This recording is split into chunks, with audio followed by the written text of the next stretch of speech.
Good morning again. So it is the third semester class, beginning of the third semester class. So I have been given grammar and usage. That is the name of that core paper, grammar and usage.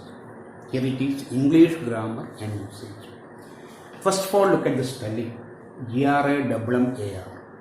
Whenever you write grammar and grammatical, you have to use two M's. That is very important. First of all, remember that. Now, teaching of grammar is actually a discussion, a debate,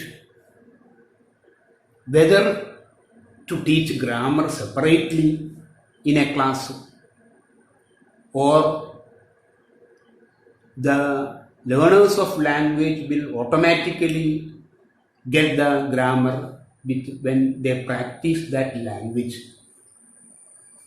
So there is a subject of debate. There is a criticism against teaching grammar is good. So when we use a language, when we practice a language, automatically we will learn the usage, the grammar. No need of teaching grammar separately. That was the criticism against grammar. So they say, there is people who are against teaching grammar say that just as swimming is learned by practicing it, I think you know how to, there is some of you may know how to swim. So we learn to swim not by sitting in the armchair and reading a book on swimming. That is not enough. We have to go to the pond, we have to go to the river and to practice it. Then only we can learn swimming. So in the same manner, when we practice language, then at the same time, the learner will understand the grammar, the usage of language. That is the people who criticize the teaching of grammar separately say. Just like we learn how to swim only by practicing going to a river and going to a pond and practice swimming so that we can learn this. Not by reading a book on art of swimming. അങ്ങനെയല്ല നമ്മൾ നീന്തൽ പഠിക്കുന്നത്, book വായിച്ചിട്ടുമല്ല. ഇപ്പോൾ ഡ്രൈവിങ്ങും അതുപോലെയാണ്.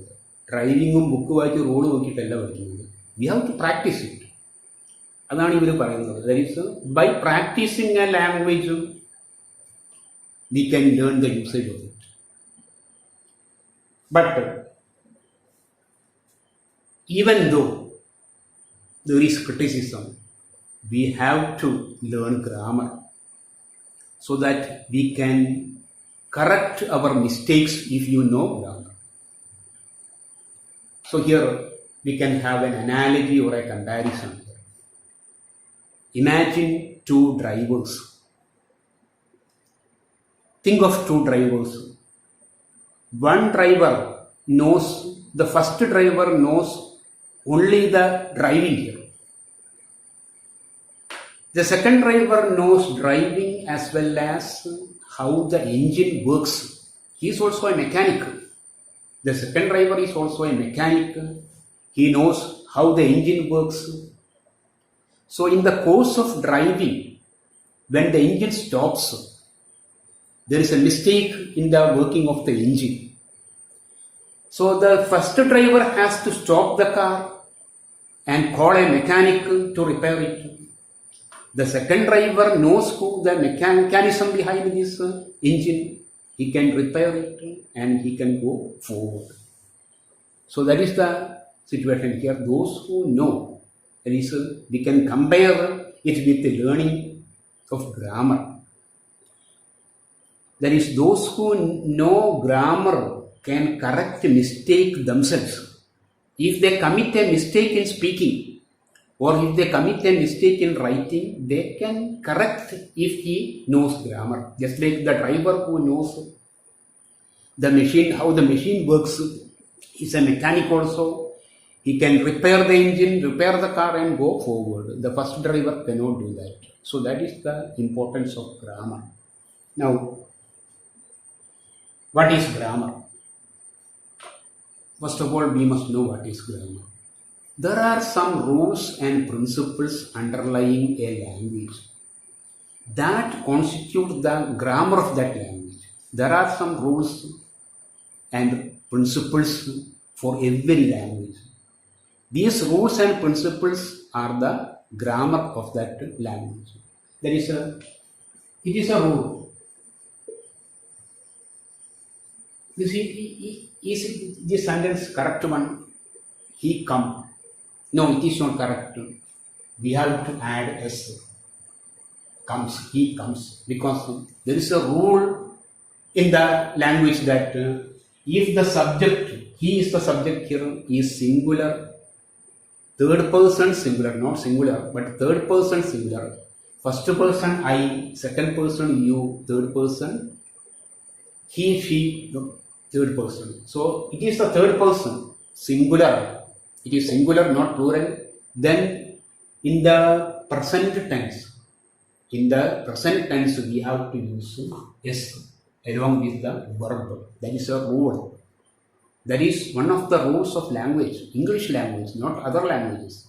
That is so we have to write or speak according to these rules. That is grammar.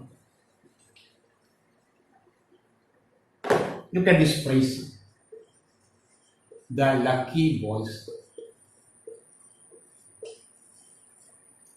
The lucky boys. So it is a phrase, P-H-R-I-S-E, phrase. Phrase is a group of words giving some meaning. Group of words giving some meaning, that is called a phrase. There won't be any subject and verb in a phrase. No subject, no verb. Here there is no verb. Boy is noun, lucky adjective, the is an article. So this phrase has got a meaning. We can get a meaning from this. Then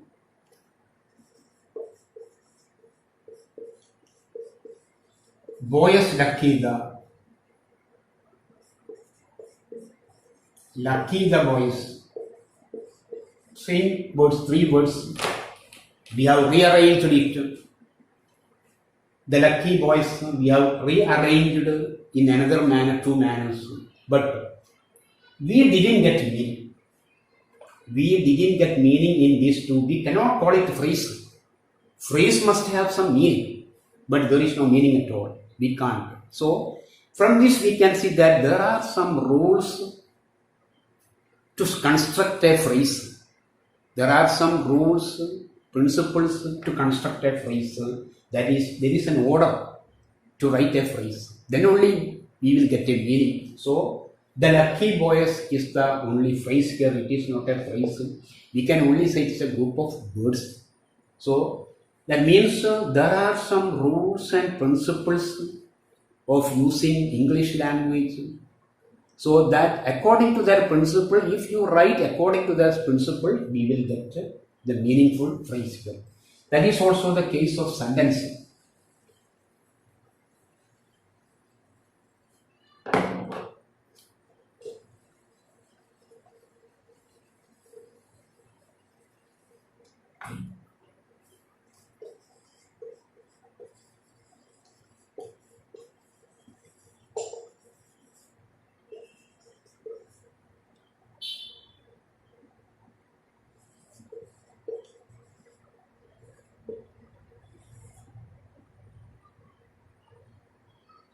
Yes, look at this. Chess they playing are game A of. We cannot call it a sentence.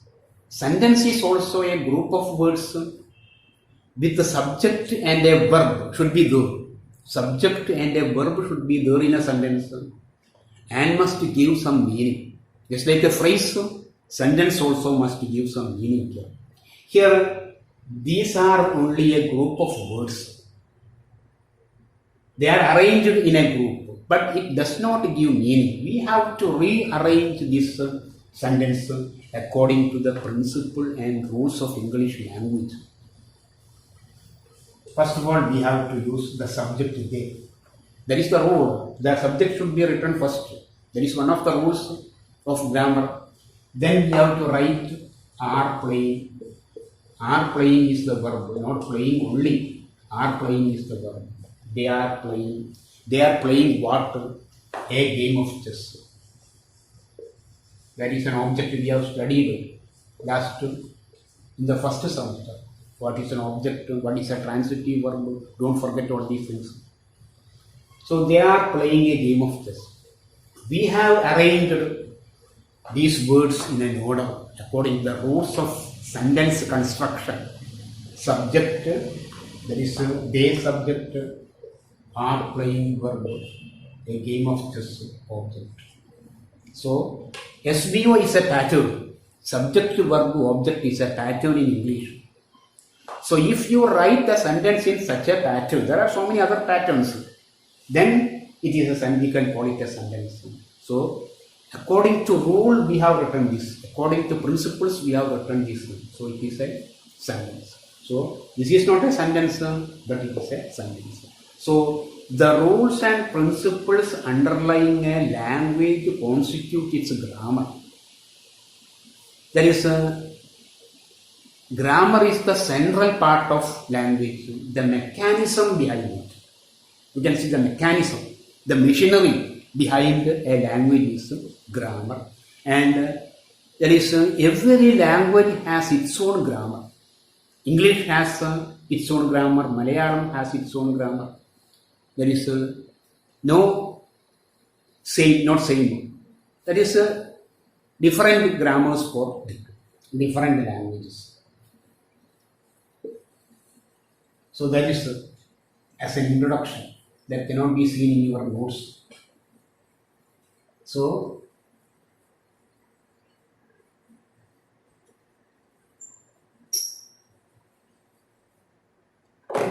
now we can see that there is two types of grammar. There is one is prescriptive grammar.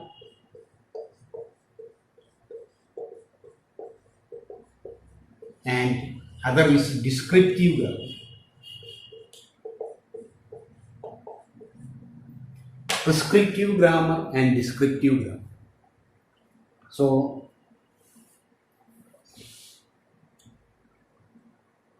prescriptive grammar, it is the old grammar, traditional grammar, and which prescribes rules for the use of language. From prescribe, prescriptive comes. It is the traditional old grammar which prescribes rules for the use of language. So we have to use language according to these rules. No deviation from that rules. Deviation. It is very delicate. We have to use language according to these rules. This is the old type of grammar or traditional grammar. Just like a doctor prescribes medicine for you. We go to doctor because of fever. The doctor examines you and gives some medicines, 1 or 2 3 tablets, one paracetamol and other this antibiotic and something, and a tablet for acidity. 3 tablets are there. Doctor prescribes it. Then we go to the medical shop and buys the medicine. We buy the medicine, the 3 tablets. So we won't buy another tablet. Only the 3 written by the or prescribed by the doctor. So the doctor prescribes and we have to buy according to the prescription of the doctor. Not our own. We can't add anything our own. So according to the prescription, we have to buy the medicine. So we can't buy a medicine of our own. So that is the situation here. In the same manner, the grammarians, the old grammarians, the traditional grammarians prescribe some rules, like the doctor prescribes medicine, prescribe some rules. So we have to use language according to these rules.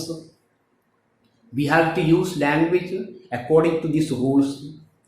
No deviation from the rules. We can't use our own rules.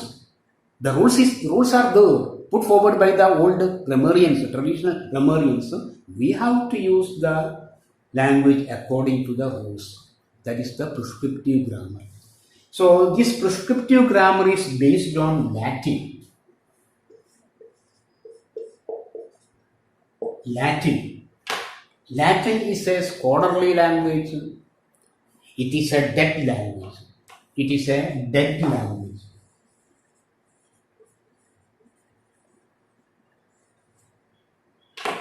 Just like Sanskrit. സംസ്കൃതം നമ്മൾക്ക് എങ്ങനെ പോലെയാണോ, ഇന്ത്യക്കാർക്ക് സംസ്കൃതം എങ്ങനെ പോലെയാണോ, അങ്ങനെ Latin Europeans. Sanskrit is a scholarly language. That is, the epics are written in Sanskrit. That is, Mahabharata, Ramayana are all written in Sanskrit. Just like that, there are classical epics are written in Latin and Italian languages. So it is a Latin, based on Latin. This English grammar, old traditional English grammar, is based on Latin, which is a dead language, but it's the opposite of that, living language and dead language. We can see difference. Dead language, English is a living language, Malayalam is a living language, but Sanskrit is supposed to be a dead language. No improvement in Latin and in Sanskrit. Even though the government tries to raise the language, Sanskrit, no one now uses it. To be studied in some universities, Kaladi Sanskrit college may be there somewhere else. So, but Latin is a dead language. There is no improvement in the language. It is not a living language. Nothing new is coming to language. Such a dead language, that the rules of such a dead language is applied in English by the old grammarians, traditional grammarians, to the living language. English is a living language because so many new ideas are coming to language, so many new words are coming to language, so many new usages are coming to language. പല യൂസേജസും പല വാക്കുകളും പുതിയ ഈ computer കണ്ടുപിടിച്ചിട്ട് എത്രയോ പുതിയ വാക്കുകൾ വരുന്നുണ്ട്, മൊബൈൽ ഫോണൊക്കെ കണ്ടുപിടിച്ചിട്ടുണ്ട്. So many new words are coming to a language. That is a living language. Suppose a new country is discovered. A new country is formed. Not discovered, but formed. That is, a country divides into two. So, there is a new country is there. If a new country comes, a new name will be given to that country. That means a new word is coming to language. From that new name, an adjective will come. India is a noun. Indian is an adjective. So, suppose India has come into existence now. Now we can have Indian languages, Indian citizens. So the new words are coming. That is called a living language. New usages are there in the language. That is a living language. So prescriptive grammar is based on this dead language, Latin. That is why nothing new is coming to Latin. But English is not like that. New usages, new words are coming to language. English is a living language. So we can't deviate from these rules. Now, there is an example. One of the examples of the use of prescriptive grammar.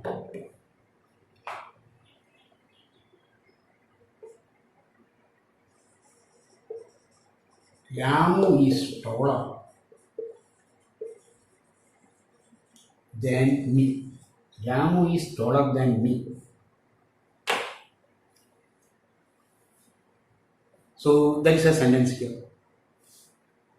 Here the mistake according to the prescriptive grammar is me. Look at me. I and me. I gave him a pen. He gave me a pen.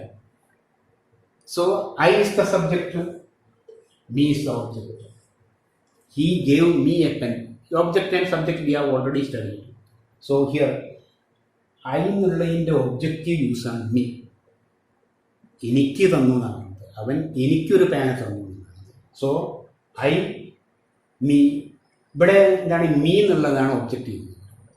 Ramu is taller than I. I എന്ന് വേണമെന്നാണ്. You should use I because me is an objective form. Me is not suitable there. Me is not suitable there. You have to use I. Ramu is taller than I am.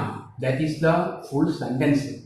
That is the comparison is Ramu is tall. I am also tall.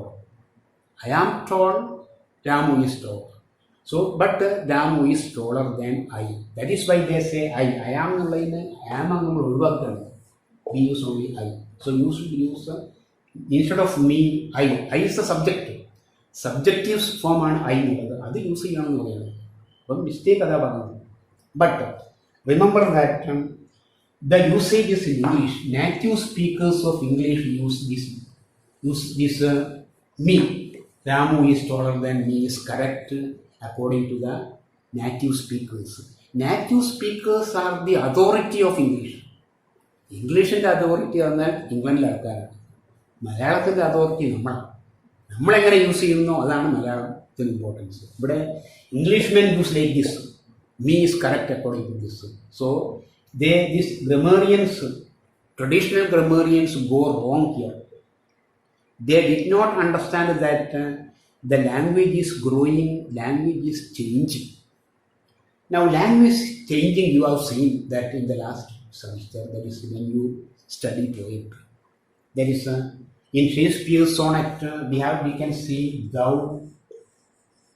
thee, and also in Keats' poem Label and Sans Mercy there is what can ail thee night at arms. The beginning of that poem. What can ail? What is troubling you? Thee means you, then thou also means you. So we don't use it now. We only say you. We don't use it. So it is the old usage that is changed from this thee to you here. It is the Elizabethan English, Shakespeare time of Shakespeare's English. But now it is not Shakespeare's English. The language has changed. Language is മാറ്റം വന്നിരിക്കുകയാണ്. That is language is changing, language is growing. വളർന്നുകൊണ്ടേയിരിക്കുന്നത്. That is why it is a living language. വളർന്നുകൊണ്ടേയിരിക്കുക, dead language അല്ല, living language. Language വളർന്നുകൊണ്ടേയിരിക്കുകയാണ്. That means so many new items are coming to language, so many new usages are coming to language. So that is language is ever changing and ever growing. So here there was an example for the use of me. A grammar teacher is teaching grammar to the students. A grammar teacher is, English grammar teacher is teaching grammar to the students. He says, I is the subjective form, me is the objective form. You should not use me instead of I. So here you must use I, not me. He was teaching it. Don't use me instead of I.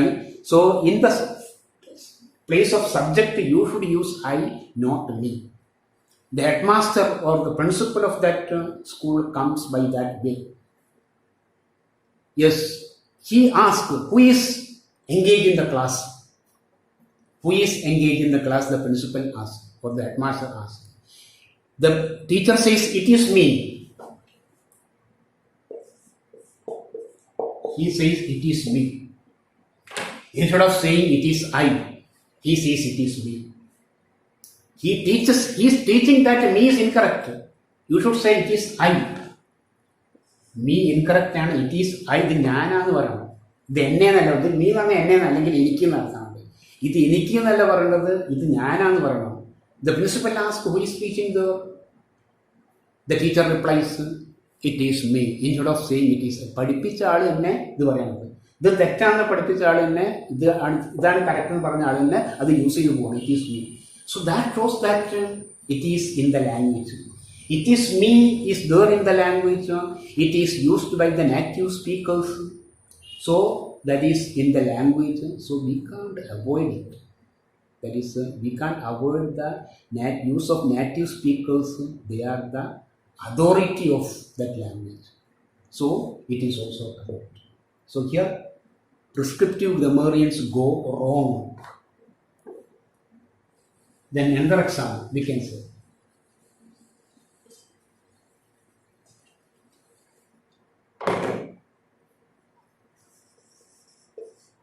Who did you see? It's a question.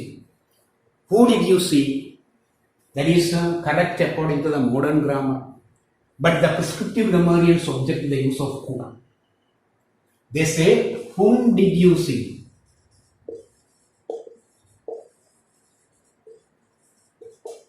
നിങ്ങൾ ആരെ കണ്ടു എന്നാണെങ്കിൽ ഹും തന്നെ വേണം. Who എന്ന് പറഞ്ഞാൽ ആരും നടത്തണം. ഹു സബ്ജക്റ്റ് ആണ്, ഹും ഓബ്ജക്റ്റ് ആണ്. ഹു ആർ യു, നീ ആരാണ്. ഹും are you watching, hmm are you talking പറയണം. സോ ആരോടാണ് അല്ലെങ്കിൽ ആരെയാണ് നീ കണ്ടതെന്ന് പറയുകയാണെങ്കിൽ ഹും തന്നെ യൂസ് ചെയ്യണം. ഹും ഒബ്ജക്റ്റീവ് ആണ്. This is subjective use. It is incorrect according to prescriptive grammar. It is correct. But who did you see is the accepted modern usage. There is no mistake in that.